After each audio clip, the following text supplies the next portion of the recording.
Hey everybody, I'm Madalyn Sklar, host of the Social ROI Chat. We had such a great conversation today. I'm here with our special guest. Please welcome Demian Ross. Hey, how is it Hey, going? it's going well. How are you doing? I'm good. What a great conversation today. I love talking about video creation, content, all this wrapped up into one because it seems like today people are really getting into video. Don't you think? Like, in video, like finally becoming a big thing?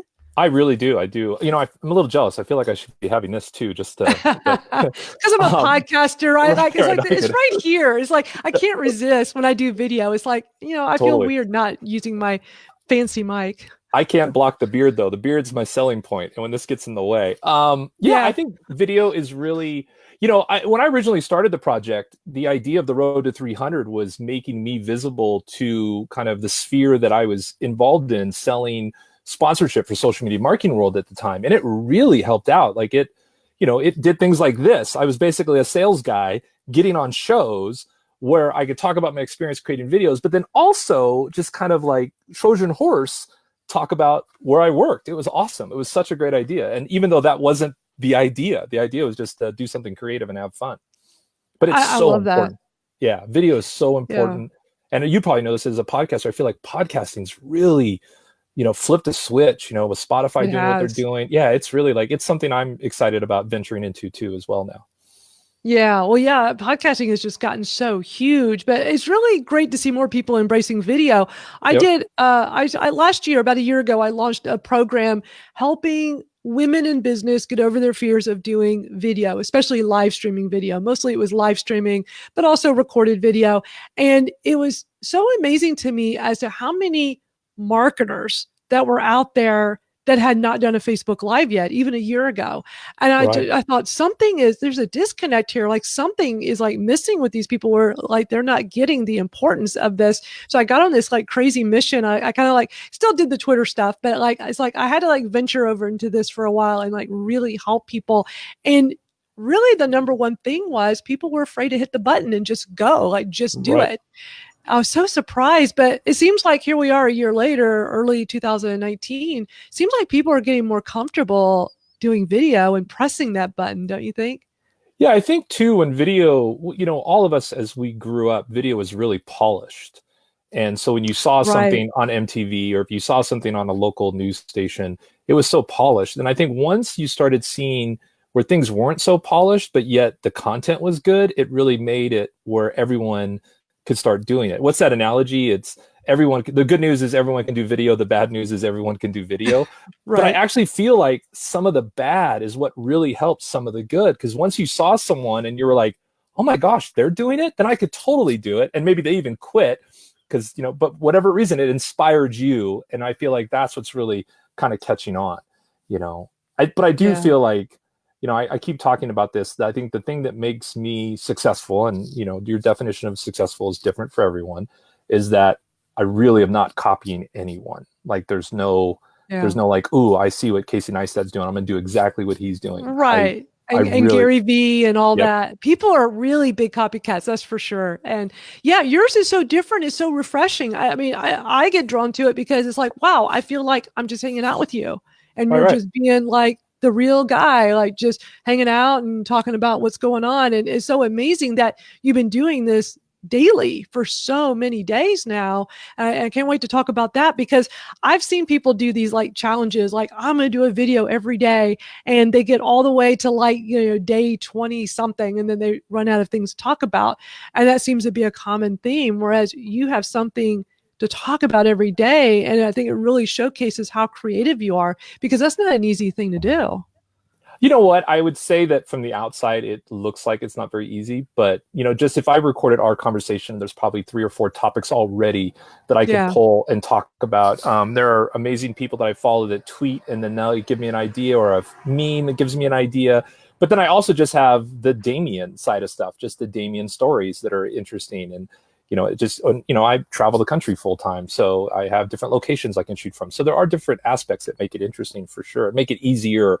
I think Yeah. in the beginning, if I sat down and said to myself, I got to come up with 300 topics, because at the time it was just to do 300 videos. I'm like, wow, that'd be overwhelming. There's no way I'll be able to do that. But at least I didn't didn't trick myself. I didn't think about it that way. I just said, I'm going to do a video. Let's see what happens. Right. And then how many days later has it been now? I just shot, well, right now I'm recording 358. I'm going to try to see if I can make a video out of this experience. But as of out today, 357 days in a row, not missing a day. Yeah. That's amazing. And they range from with 300 though. Like why is 300 a magic number to you? Yeah, so originally the series was called The Road to 300. And what it was 3 goals that I wanted to do 100% of. Actually, originally it was The Road to 400. I had 4 goals, but then the 4th goal, I can't really like measure that. So there were 3 goals. One was to do 300 videos in a year. I thought that was really smart because I gave myself a buffer, like a 65-day buffer. If I missed because of internet or sick or just whatever, I wasn't breaking a streak. And then the other goal was I wanted to do 300% more in sales than I did the year before. And the other 300 goals, I wanted to meet and connect with 300 people. Wow. The 300 people actually went really fast. Like it was just really easy within events that I went to and just, being in social media to really kind of connect and engage happened really fast. The 300%, that was starting in March. I lost my job in November. So then I can't do 300% more than I did the year before if I don't have the job all the way too. And then once I hit like day 150, I was like, because I remember Brian Fanza was like, dude, there's no way you're going to be able to do 100 in a row. And I nailed 100 in a row. We were on a road trip together. And he's like, I got to eat my words. And then when I hit 200 in a row, he was like, I can't believe you've hit 200 in a row. And then I just really, once I hit 300, I was like, well, I could just say 65 and say I did a year. And then I was like, nah, I really want to push this thing. I want to see if I can do this until the road to 1,000. I want to see if I can do 1,000 videos in 1,000 days. Now, the goal is to finish 1,000 videos by December 31st, 2020. Technically, if I do every day in a row, it'll be December 15th, 2020. So I am giving myself a little bit of a 2-week buffer because really I don't, it's kind of like, I've been sober 21 years. If I accidentally took a sip of a beer, I wouldn't be like, oh, that's it. My sobriety's over. Got to start all over, accidentally. If I missed a day because I just had 104 fever, I can't concede that I haven't been consistent because of that. So there is a little bit of a buffer there. And I think everyone should do that. Don't worry about it being every day. I mean, Casey Neistat talks about, he did 800 days in a row, not in a row, but he did do 800 days, probably in like 830 days. Yeah. Yeah, that's a great way of looking at it. I think it's so easy to get so wrapped up in like, I have to do it this one exact way and I can't be flexible. And so that's a great point. I love that. For those of you just tuning in, the topic we had on the chat today, taking the leap, creating a video content in 2019. And we pretty much covered question number 1, which was, what was your, the concept behind Road to 300? Was there any kind of like inspiration? Like you had the goals. I mean, like, were you looking at how other people were doing video and it's like, I want to jump on this bandwagon too? Or like, there's so many other social platforms. You chose YouTube, we got Facebook Live, we got Instagram stories and like so many different ways to do video. Like what made you choose YouTube? So originally I was a sales guy. I spent most of my day in Salesforce and in Google Docs, which is, it's awful. And my background is sales and marketing. So there wasn't really anything on my creative side. I've also worked for a department that when I came with ideas, they were just almost always shot down. So there's no creative. So I thought, let me create my own creative outlet that has nothing to do really with my job. And so that was the first inspiration. The idea of, I created content for every platform natively originally. Like the first 100 days, I posted on Facebook natively. I tried to keep it under a minute for Instagram. Then when Twitter went to, I think it's 220 seconds, I said, ooh, what? Let me do it, there on Twitter natively. But what happened, it just became too hard to manage the comments and the DMs. And so then I just thought strategically, the 2 best places were Facebook and YouTube. But now I'm even getting to the place where I might just be YouTube. Not that Facebook doesn't have the videos or the engagement, but again, the ability to connect all the time with someone is really important. The only downside with YouTube is that there isn't the DMs. As I share kind of my anxiety or my depression or heartbreak or job loss, those are hard to openly, publicly comment on. So I get a lot of DMs about people that if a guy like you, which is always makes me laugh, is going through depression, it makes me feel like it's okay that I'm going through depression. I'm like, I don't know what that means, but okay, yeah, it's fine for all of us to be dealing with that stuff. That's the only thing I don't like about YouTube is there's just not that private layer, that you can really Right. dive deep with people. So for now, it's Facebook and YouTube. But it really was. That's all it was. Creative outlet. That's awesome. And I think it's smart doing YouTube, because I think what a lot of people forget is that YouTube has the longevity factored in. Your videos will live on for so long. There'll be people watching it like 7 years from now. Oh, They'll totally. come across it and start watching it. That's not going to happen on Facebook. And that's certainly not going to happen on Twitter and Instagram, because everything gets pushed down so far. And like on Facebook, I think a lot of people don't realize that there's a place you can click to go watch all the videos that somebody Right. has on their Facebook. It just seems to get lost in the navigation on there. But the beauty of YouTube is so easy to discover someone and go find their videos. I get people watching super old videos of mine. It's like, I forgot that's still out there, but that's so cool. Like, it has that long life attached to it. So I think that's really smart the way you're doing it. So congrats to you for coming up with something cool and unique that's really made you stand out. I mean, you really stand out with doing this, for sure. I appreciate that. And I think that the kind of the interesting thing is that when I was in Denver and I just hit like day 100, and Joel Kahn was introducing me to someone. He says, Demian, he's created 100 videos a day. The first question was, how many subs do you have? And I don't know if I can cuss on the show, but I literally was like, F you, dude. That's your first question out of your mouth, is to ask me how many subs I have. Like, that somehow is going to tell you if my content is good. My man Joel just said, I've done 100 videos in 100 days. Like, that's where the metric's at. And so for me, I've put no effort into SEO or hashtags or, creating content that could go viral. I have just purely been trying to make videos. I'm not saying that I won't. Maybe after day 365, maybe after day 500, I'll start really look at how do you grow a YouTube channel? How do you make it where it really starts to grow and become kind of a brand in itself? But I think if you take that mindset from the get-go, it warps you, because it's hard. It's a long road to grow a YouTube channel. Like, people just think, oh, I'll do 20 videos and I'll be, Casey Neistat. No, you won't. Sorry. Good luck with that, though. Yeah. So, but I appreciate that. Game. It's a long game, for sure.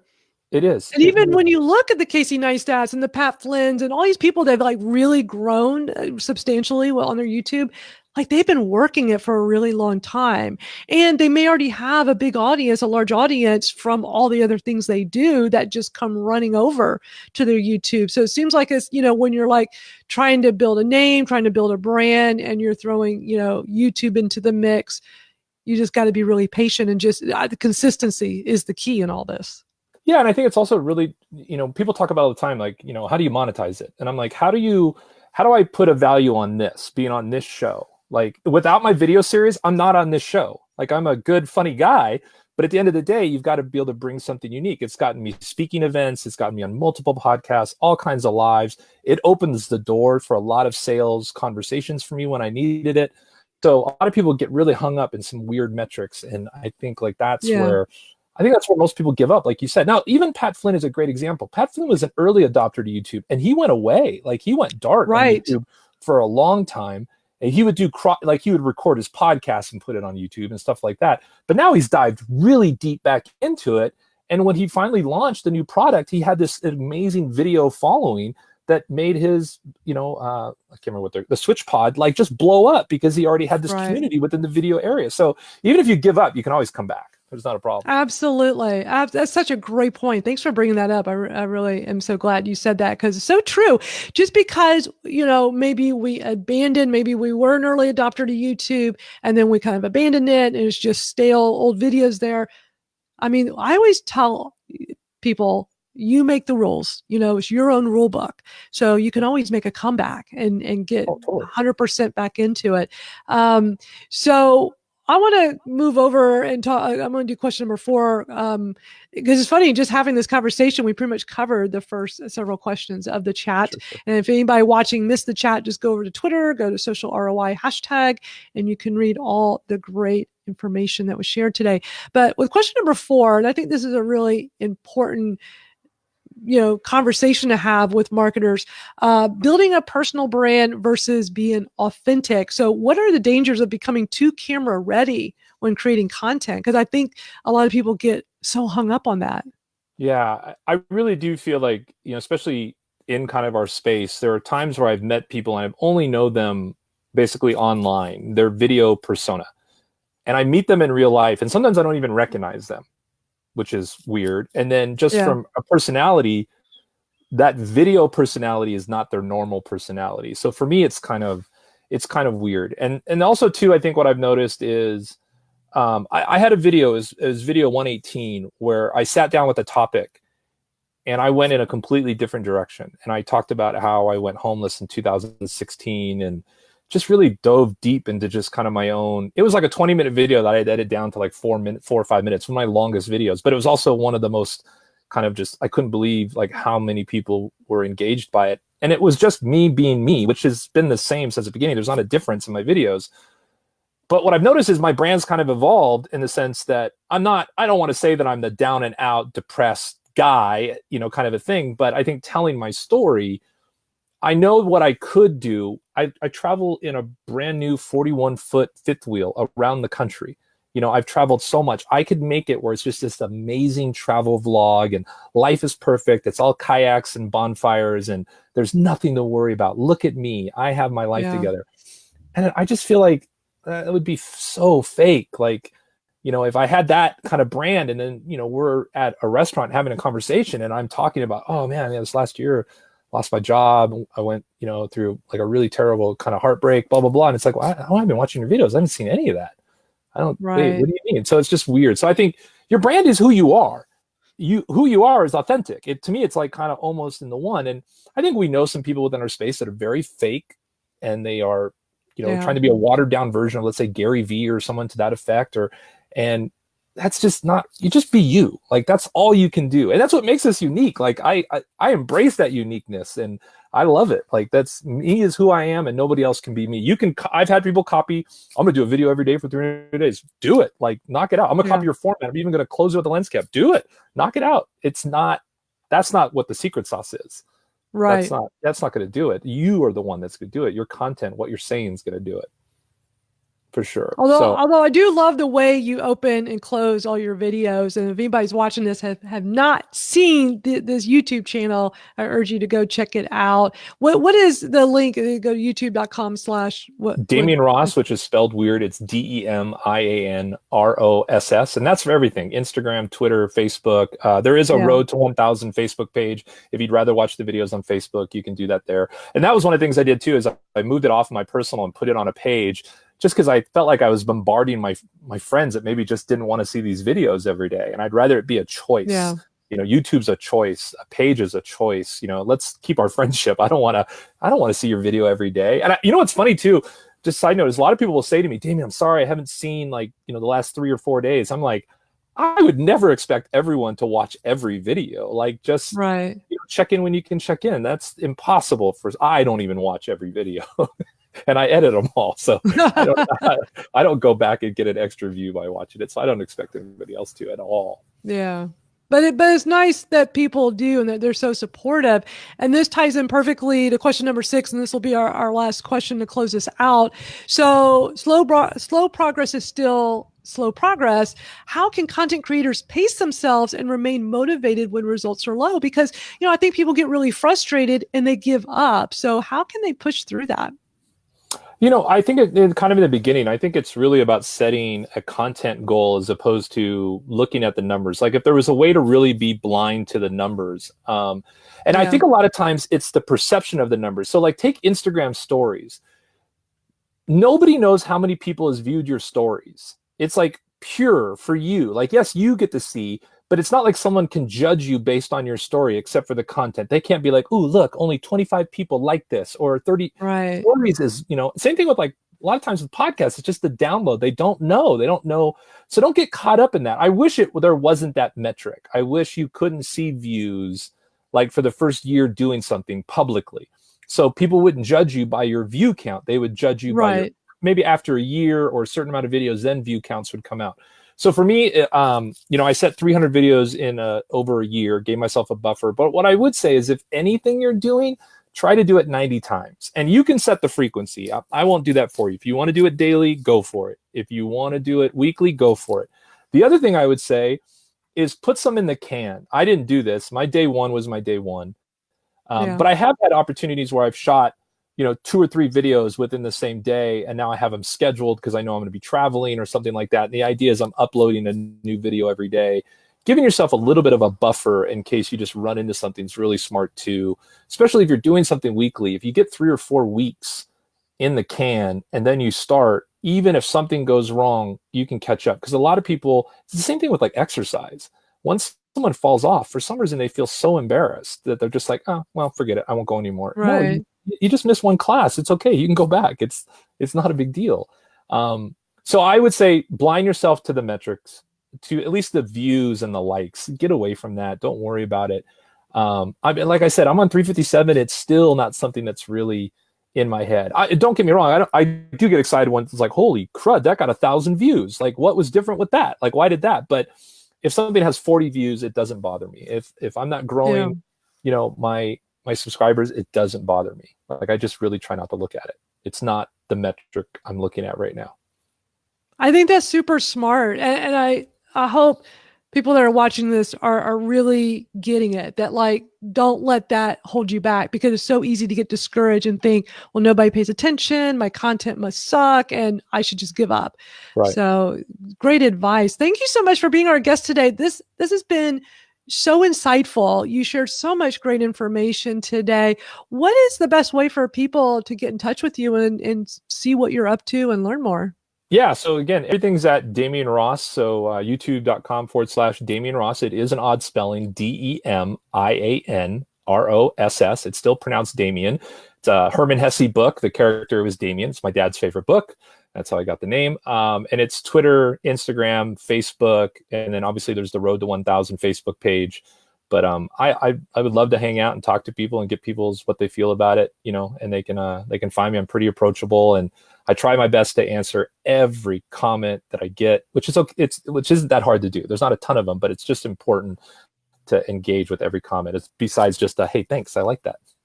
Right. Well, this is awesome. Thank you so much, Demian. This has just been so awesome today having you as our guest. So thank you so much. And thank you for everybody who tuned in today.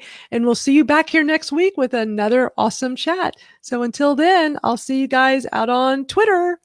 Bye, everybody. Bye, guys. Thanks. Bye, Demian. Bye now.